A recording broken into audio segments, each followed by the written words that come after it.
Cyber threats are getting more sophisticated and destructive every day. But IBM Austin assembled its own team of hackers to get in front of the threats or be ready to respond before the damage is done. I went behind the red door to check out IBM's X-Force. Check this out.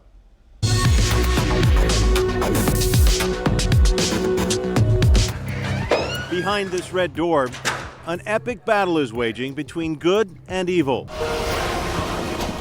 Not that kind of battle. This is the Austin headquarters for IBM's X-Force.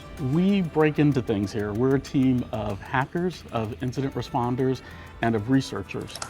On a good day, we find catastrophic vulnerabilities before criminals have a chance to exploit them. Charles Henderson leads the X-Force teams. I think I have the coolest job in the world. I get to go against some of the best, most secure environments with my team, and it feels like a movie. Mr. Silver, we're in. Hannah Robbins is one of the hackers. She says there's a certain kind of adrenaline that comes with the job. The first time I found one vulnerability, I was like, this is it. The feeling of like being able to get somewhere I wasn't supposed to be, and then, oh my goodness, I've done it.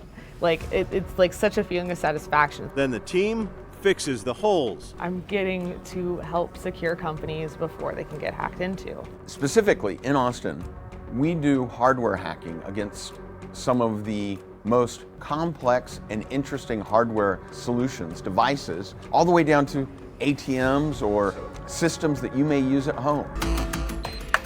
So this is our hardware lab. This is where they put the customer's hardware under the microscope to make sure nothing is hijacking the device. Building modern hardware is difficult. It's a lot of things that are piled together and to make this device. And so how those interactions happen, those complex interactions, can lead to vulnerabilities. The job of the X-Force is complex, but the mission is simple. We test just about anything to secure everything. And in fact, our motto is hacking anything to secure everything.